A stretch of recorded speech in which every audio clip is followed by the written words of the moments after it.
10 से 19 वर्ष की आयु के बच्चों में जागरूकता को लेकर एसएन मेडिकल कॉलेज में कार्यक्रम आयोजित किया गया, जिसमें बच्चों के माता पिताओं को बच्चों के प्रति किए जाने वाले व्यवहार के प्रति जागरूक किया गया।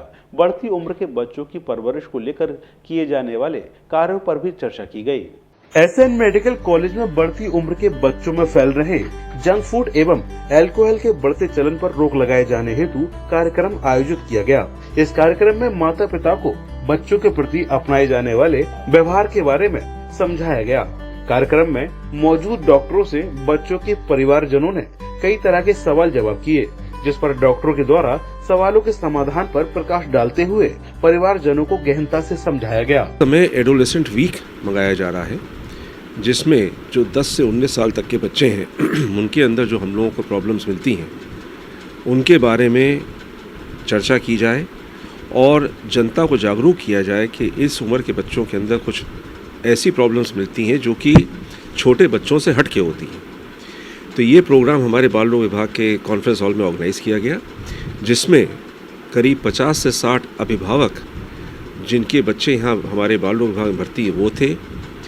कुछ बच्चे भी थे जो इस उम्र के थे और हमारे विभाग के कर्मचारी भी थे और हमारे संकाय सदस्यों ने अपना समय दिया इसके अंदर, जिसमें डॉक्टर पंकज कुमार, डॉक्टर मधु नायक, डॉक्टर राम क्षितिज, डॉक्टर अनामिका, इन सब लोगों ने इस उम्र के बच्चों की जो प्रॉब्लम्स होती हैं उस पर प्रकाश डाला, चर्चा की और जागरूक किया। जैसे इस उम्र के बच्चों के अंदर एडिक्शन बहुत आ रहा है, अल्कोहल का एडिक्शन। इस उम्र के बच्चों के अंदर मोबाइल फ़ोन्स का एडिक्शन बहुत आ रहा है। 8-8, 10-10 घंटे बैठे हुए मोबाइल फ़ोन देख रहे हैं, गेम्स देख रहे हैं, कंप्यूटर गेम्स चला रहे हैं। टीवी एडिक्शन, इससे बहुत हानि होती है, इससे मानसिक तनाव बढ़ता है। फिर अल्कोहल एडिक्शन आ रहा है। फिर प्रॉब्लम्स आ रही हैं सेक्सुअलिटी की, टीनेज प्रेगनेंसीज आ रही हैं, तमाम अनवांटेड प्रेगनेंसीज आ जाती हैं। तो ये ऐसे इश्यूज़ हैं जिसके बारे में हम लोगों को जागरूक रहना चाहिए और उसको बहुत ही सेंसिटिव तरीके से हैंडल करना चाहिए, क्योंकि ये जितनी भी प्रॉब्लम्स हैं ज़्यादा, ये एक तरह से साइकोलॉजिकल प्रॉब्लम्स हैं और उनको हैंडल करना एक अलग तरीका होता है। उल्टी, दस्त, बुखार, निमोनिया को हैंडल करना एक अलग तरीका होता है। तो इनको कैसे हैंडल करना चाहिए, पेरेंट्स को बहुत ही सेंसिटिव और पोलाइटली बच्चे को हैंडल करना चाहिए। ये नहीं कि अगर कोई बच्चा टीवी देख रहा है तो मारपीट शुरू कर दें उसके साथ, नहीं, उसको समझाया जाए, क्योंकि वो ऐसी उम्र होती है जबकि वो समझ सकता है कि इसके क्या हानिकारक असर है, और समझा के बुझा के किया जाए। एक 2 साल के बच्चे को अगर निमोनिया है तो उसको समझाना नहीं होता, उसको तो इलाज करना होता है। तो ये इस संबंध में जो इस उम्र की जो प्रॉब्लम्स होती हैं उनके ऊपर हमारे संकाय सदस्यों ने बहुत अच्छी तरीके से चर्चा की।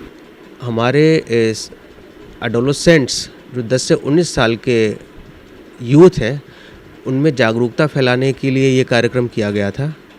इस कार्यक्रम में हमने जो इन बच्चों में या इस एज ग्रुप में जो कॉमन प्रॉब्लम्स मिलती हैं, जैसे एंग्जाइटी, डिप्रेशन, न्यूट्रिशन से रिलेटेड समस्याएं, इन पर हम लोगों ने चर्चा की और इस विषय में हम लोगों ने इनको जागरूक किया।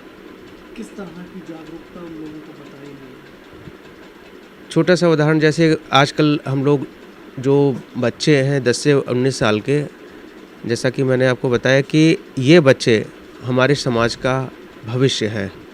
कल ये पिता बनेंगे, माताएं बनेंगी। इनका न्यूट्रिशन, इनका पोषण बहुत अच्छा होना चाहिए।